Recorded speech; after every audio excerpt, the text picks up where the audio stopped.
Dear audience, Assalamu alaikum. I have come to you again with a very short class.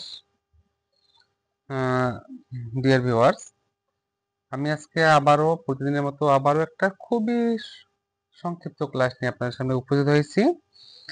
সেটা হচ্ছে আমি গত ক্লাসে interrogative sentence, how to make interrogative sentence বিষয় নিয়ে আলোচনা করেছিলাম। আজকে তারই সাপ্লিমেন্ট, তারই একটু পরিপূরক অংশ আমি আপনাদেরকে আরেকটু আলোচনা করব। আমি গতকালকে বলছিলাম গতকালকে আমি 16তম ক্লাস আমি আপনাদের সামনে আলোচনা করেছিলাম। আজকে ক্লাস নাম হচ্ছে 17, ক্লাস নং 17। আজকে 17তম ক্লাস।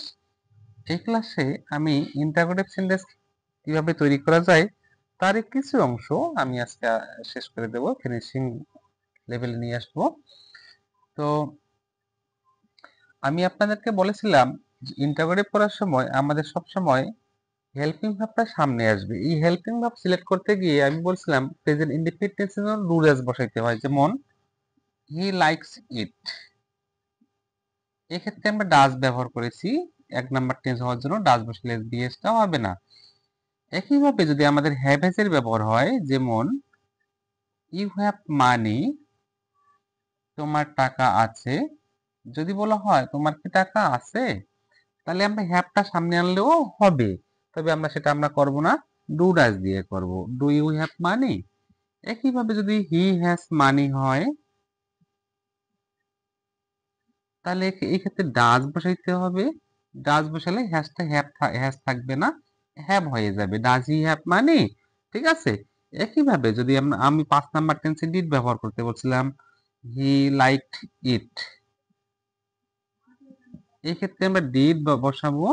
ডিড বসালে ভার্বের পাস্ট ফর্ম থাকবে না।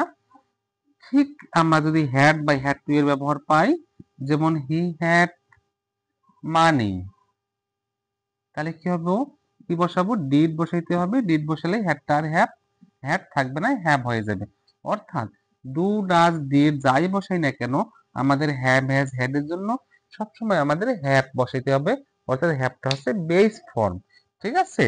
এই ক্ষেত্রে আমরা হ্যাভ এর ক্ষেত্রে, হ্যাভ টু হ্যাজ টু এর ক্ষেত্রে এবং প্রেজেন্ট ইনডিফিনিট টেন্সের জন্য আমরা ডু ডাজ ব্যবহার করব। আবার পাস্ট ইনডিফিনিট টেন্স হ্যাড এবং হ্যাড টু এর জন্য আমরা ডিড ব্যবহার করব। তো আজকে এই ক্লাসটা নিয়ে আপনাদের সামনে আমি আসছিলাম। তো আজকে ক্লাস নাম্বার 17। তো সামনের ক্লাসে আমার সাথে সংযুক্ত থাকার জন্য অবশ্যই আমার ইউটিউব চ্যানেল ইলেপ H8Q এই চ্যানেলটি সাবস্ক্রাইব করতে অবশ্যই ভুলবেন না। আর হ্যাঁ, আমার এই ভিডিও কন্টেন্ট গুলো অবশ্যই আপনারা লাইক দেবেন, কমেন্ট জানাবেন এবং শেয়ার করবেন এবং আমার ইউটিউব চ্যানেলটি সাবস্ক্রাইব করবেন। তো আজকের জন্য খুদা হাফেজ, আসসালামু আলাইকুম।